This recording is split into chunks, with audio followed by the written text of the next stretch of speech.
Good morning, students. Welcome to online classes of Fun Learn School. I hope you are safe and healthy. Today we will learn subject EVS, standard 5th, chapter 13. This is part 1. So open the page number 120. So आप देख रहे हैं ये आपकी standard 5th की chapter 13 है. Okay, तब इस पिक्चर में देखिए पहले.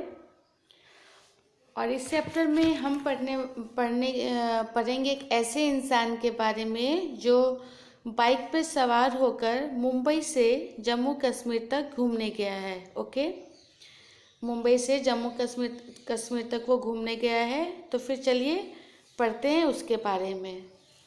तो अभी आपको भी अपनी बुक्स ओपन रखनी है और पेंसिल अपने साथ रखनी है. जो आपको वर्ड्स टफ लगे आप उसके नीचे अंडरलाइन करते रहिएगा. फिर अपने नोटबुक पे आप उस वर्ड्स को लिख लीजिएगा. ओके, तो आप इस बुक में आप एक पिक्चर देख रहे हैं. एक इंसान यहाँ पे बाइक पे ढेर सारी अपनी सामान लेकर यहाँ पर खड़ा है. ओके, तब इसके बारे में जानेंगे हम. तो यहाँ फर्स्ट पैराग्राफ में देखिए क्या है. आई एम गौरव जानी and this is the Lord my partner my motorcycle but is never lovely we are together all the time. तो यहाँ पे बता रहा है मैं हूँ गौरव जानी और यह है लोअर मेरी सबसे बढ़िया साथी मेरी मोटरसाइकिल. वो किसको सबसे बड़ा साथी कह रहा है? अपने मोटरसाइकिल को. अंग्रेजी में लोअर का अर्थ होता है अकेला रहने वाला. वैसे तो मेरी मोटरसाइकिल अकेली नहीं है, उसके साथ मैं हूँ हरदम.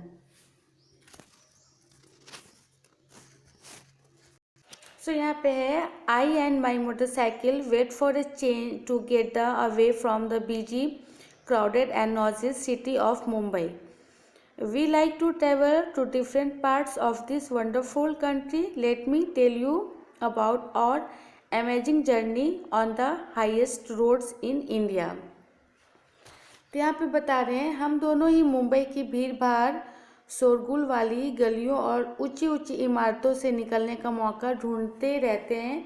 हम दोनों को ही अपने सुंदर देश के अलग अलग इलाकों में घूमने का बहुत शौक है. आज मैं तुम्हें सुनाता हूँ एक अद्भुत कहानी दुनिया के सबसे ऊंचे रास्तों पर मोटरसाइकिल यात्रा की. Okay,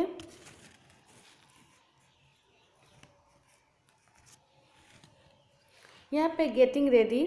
this journey took about 2 months. I had to carry everythings on my motorcycle. I had to plan and collect all the things I needed. I packed a small tent, sleeping bag, plastic sheet, warm cloth and food that would remaining fresh for some days. I also took my camera and extra for petrol. And it left Mumbai, passes through small village and towns of Maharashtra, Gujarat and Rajasthan to reach Delhi.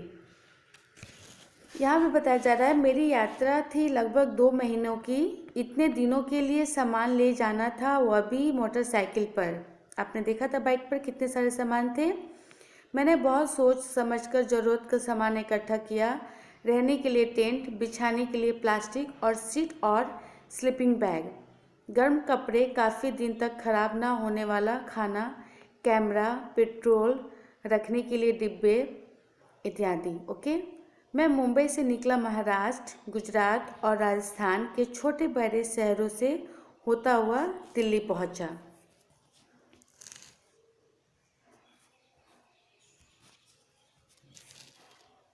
यहाँ पे है it took me 3 days to cover 1400 kilometers from Mumbai to Delhi. I was hoping to see something new and different in Delhi, but Delhi looking just like Mumbai.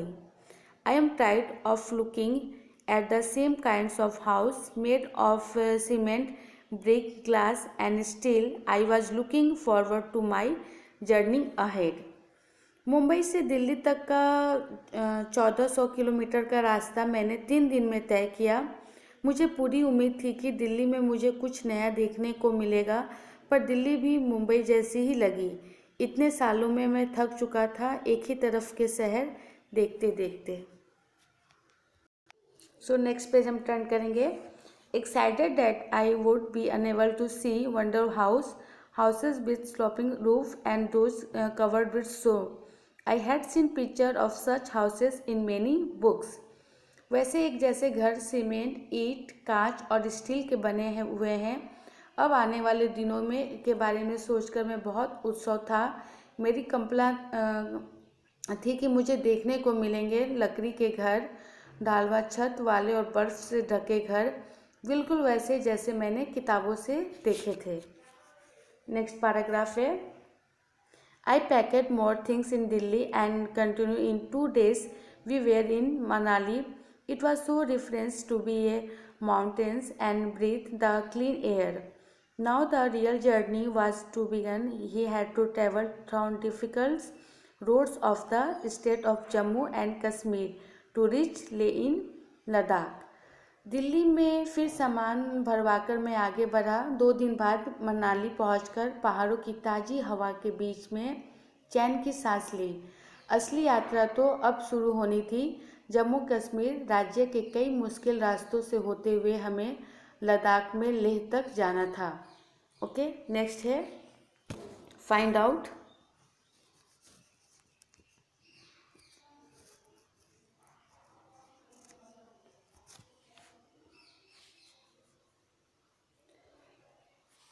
First question है यहाँ पे, check in your map which state would one pass through while travelling from Mumbai to Kashmir. नक्शे में देखकर आपको बताना है कि मुंबई से कश्मीर जाने के रास्ते में कौन कौन से स्टेट आएंगे।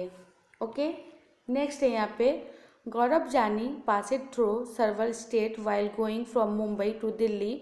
Find the capital city of this state was there any others big town on his way. Gaurav Jani Mumbai से दिल्ली तक के रास्ते में जिन राज्यों से गुजरे उनकी राजधानियों के नाम पता करो। क्या और भी कोई बड़ा शहर रास्ते में आया होगा। ओके, नेक्स्ट है, is Manali a plain of a hilly area in which state is it. Manali मैदानी इलाका है या पहाड़ी, वह शहर कौन से राज्यों में है। नेक्स्ट पैराग्राफ देखेंगे अभी। New home,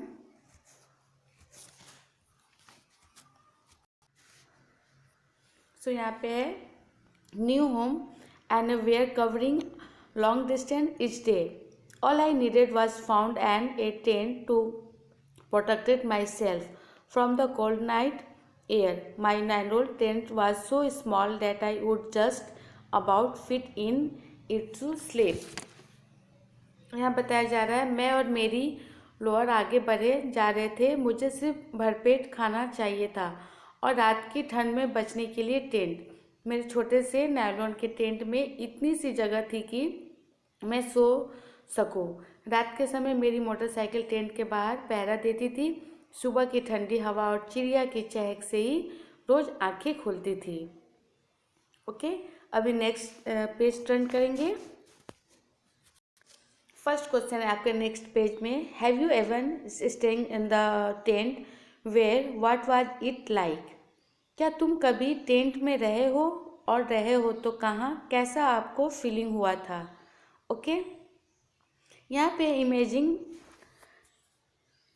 imaging that you were to stay along in a small tent for 2 days and call take with you only 10 things, make a list of those 10 things. तुम्हें अकेले पहाड़ पर 2 दिन तक एक टेंट में रहना है तो तुम अपने साथ केवल 10 चीज़ ले जा सकते हो। उन 10 चीज़ों की आपको एक लिस्ट बनानी है जो तुम ले जाना चाहोगे। ओके, यहाँ पे है, what are the different types of house that you have seen, tell you friends about it, make drawing too. आपने किस किस तरह के घर देखे हैं उनके बारे में आपको बताना है। ओके, आपको एक इसका पिक्चर भी बनाना है। Okay, next paragraph.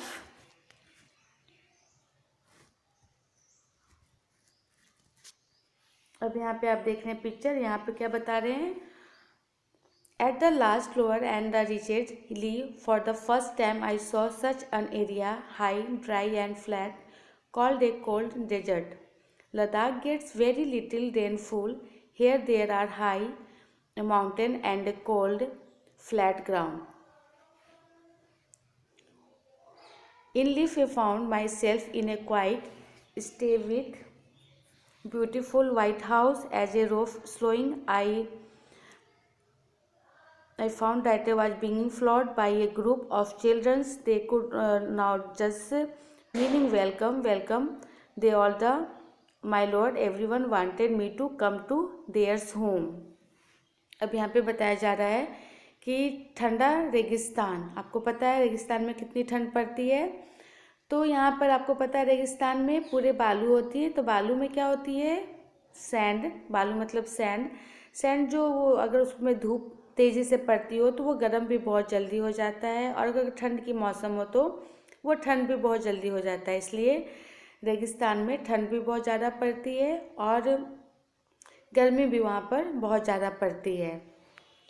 तो यहाँ आखिरकार मैं और लोअर लेन पहुँच ही गए। अजब अंगूठा था यह इलाका, सूखा, समतल और ठंडा। रेगिस्तान लद्दाख में बहुत कम बारिश होती है। यहाँ दूर दूर तक दिखते थे बर्फ़ से ढके पहाड़ और सूखा ठंडा मैदान। लेह शहर की एक शांत गली में सफ़ेद पत्थर के सुंदर मजबूत घरों को देखो। थोड़ा आगे बढ़ा तो कुछ बच्चे झूले यानी स्वागत स्वागत चिल्लाते हुए मेरा पीछा करने लगे। वे लोअर को देखकर बहुत हैरान थे। सभी मुझे अपने अपने घर ले जाना चाहते थे। ओके, अभी नेक्स्ट देखेंगे। अभी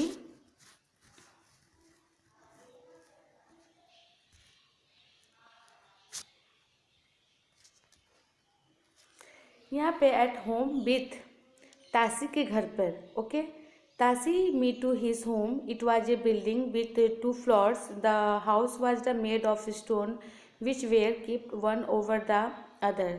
The walls were coated with a layer of mud and lime. The houses looked like a set from inside with a lot of hay. अब यहाँ पे बताया जा रहा है कि तासी का जोर चला और वह मुझे खींचकर अपने घर ले गया। उसका घर 2 मंजिला था, पत्थरों को काटकर एक के ऊपर एक रखकर बना था। उन पर मिट्टी और चूने से पोताई की हुई थी। अंदर से घर छप्पर जैसा लग रहा था और हर तरफ घास फूस पड़ी हुई थी। तासी मुझे लकड़ी की सीढ़ियों से पहले मंजिल पर ले गया।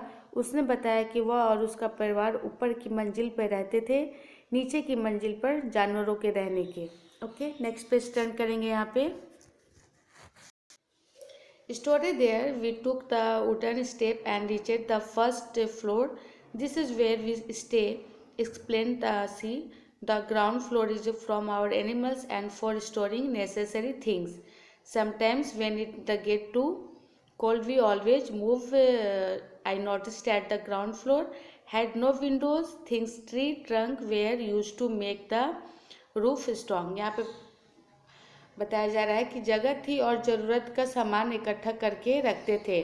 सर्दी के दिनों में अक्सर इनका परिवार भी नीचे की मंजिल पर जानवरों के पास ही रहता था। नीचे की मंजिल में कोई खिड़की भी नहीं थी। छत तो मजबूत बनाने के लिए पेड़ों के मोटे तने इस्तेमाल किए हुए थे। ओके, फिर नेक्स्ट है Tashi then took me to the roof of his house. What a view. I could see the same flat roofs all around. On some red chilies were laid out of dry and so some there were orange pumping and golden yellow color. Some had stank of fanny and on some cow cakes were laid out of dry. फिर तासी मुझे घर की छत पर ले गया। आसपास का नज़ारा तो देखते ही बनता था। सभी घरों की छतें समतल थी, कहीं लाल मिर्च सूखने के लिए फैली थी और कहीं सीताफल और मक्का। किसी छत पर धान के ढेरे लगे थे तो किसी पर उपले सूख रहे थे। ओके, अब नेक्स्ट है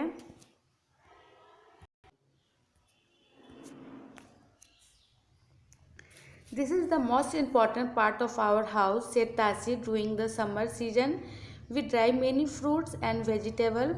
We store them for winters when we do not get fresh fruit and vegetable. अब तासी ने बताया कि छत उनके घर का सबसे महत्वपूर्ण हिस्सा है। यहाँ गर्मियों में तेज़ धूप भी बहुत सारे फल सब्जियाँ सुखा ली जाती हैं। ये ठंडे दिनों में इस्तेमाल होते हैं जब फल सब्जियां नहीं मिल पाती। तो सोचो यह किन महीनों में होता होगा और क्यों। ओके, नेक्स्ट है यहाँ पे, as I stood there with Tashi I could see how every parts of the house was built specially to suit the needs of his pupil. I could understand how his the thank souls would have flowed and wooden protected them from the cold. तो वहाँ खरा मैं सोच रहा था कि किस तरह उनके घर का हर हिस्सा एक खास सोच में बनाया गया था, बिल्कुल वहाँ के मौसम और लोगों की ज़रूरत के अनुकूल। मुझे यह समझने में देर नहीं लगी कि मोटी मोटी दीवारें, लकड़ी और फर्श और लकड़ी की छत ही ठंड से बचते होंगे। ओके, यहाँ पे नेक्स्ट क्वेश्चन है राइट में। फर्स्ट है यहाँ पे, doing winter Tashi and his family live on the ground floor, why would they we doing so. Tashi के इलाके के लोग सर्दियों में नीचे की मंजिल पे रहते हैं, वे ऐसा क्यों करते होंगे। ओके, सेकेंड है यहाँ पे, what is the roof of your house like, what all is the roof used for.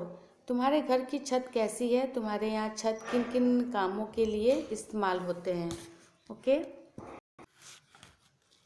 यहाँ पे हम नेक्स्ट पेज टर्न करेंगे। यहाँ पे people living on top of the world, दुनिया की चोटी पर लोगों का बसेरा। ओके, यहाँ पे now was the time of climb higher lower had a tumble time along narrow rocky mountain roads at many places there were no roads at all. अब समय था आगे बढ़ने का, टेढ़े मेरे सड़कें पहाड़ी रास्तों से होते हुए मैं बहुत ऊंचाई पर जाता जा रहा था, कहीं सड़क तो कहीं बड़े बड़े पत्थर।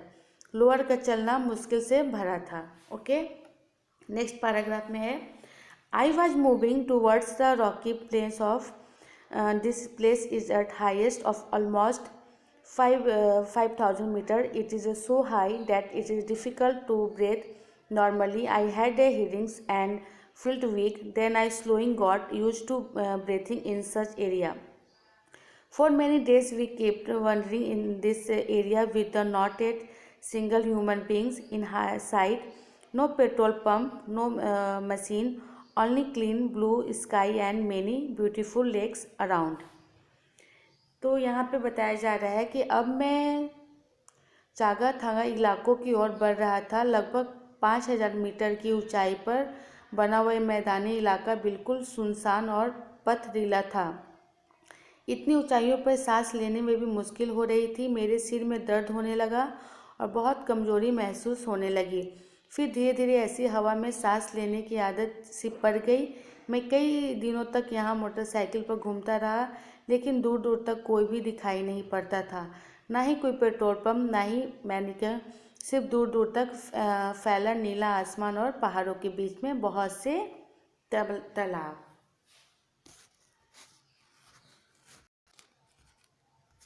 तो यहाँ पे है, many days and nears past lower and I kept moving ahead. Suddenly one morning I saw before me flat grass land. Many sheep and goats were grazing then far in the distance. I saw some tents. I understood who the lived there one what they were doing in this far out place. कई रात और कई दिने बीत गए। मैं अकेला ही बढ़ता रहा। फिर एक दिन अचानक मेरे सामने था बड़ा सा हरा मैदान और उसमें चरती भीड़ बकरियां। थोड़ी ही दूरी पर मुझे कुछ टेंट दिखाई दिए। मैं हैरान था कि इस सुनसान इलाकों में से ये कौन से लोग थे और क्या कर रहे थे। ओके, अब यहाँ फर्स्ट क्वेश्चन है, find out at what highest is the place where are you live. तुम किस इलाकों में रहते हो, वह कितनी ऊंचाई पे है। सेकेंड है, why did the Gaurav Jani says this place is so high that is the difficult to breath normally. Gaurav Jani ने ऐसा क्यों कहा, इतनी ऊंचाइयों पर सांस लेने पे भी मुश्किल हो रही थी। ओके, नेक्स्ट है, have you ever been to a hilly place where. तुम कभी पहाड़ी इलाकों में गए हो और गए हो तो कहाँ। ओके, नेक्स्ट है, at what high was it, did you have any difficult in breathing there. वह कितनी ऊंचाइयों पर था, क्या वहाँ सांस लेने में तुम्हें भी परेशानी आई थी। नेक्स्ट है यहाँ पे, which is the highest place your have been to. तुम ज़्यादा से ज़्यादा कितनी ऊंचाइयों तक गए हो। ओके, तो आपको ये बताना है। अगर नहीं गए होंगे तो भी कोई बात नहीं है। ओके, तो यहाँ पे हम पार्ट 1 समाप्त करते हैं। अब हम नेक्स्ट डे पार्ट 2 में मिलेंगे। Okay, thank you, take care and bye bye.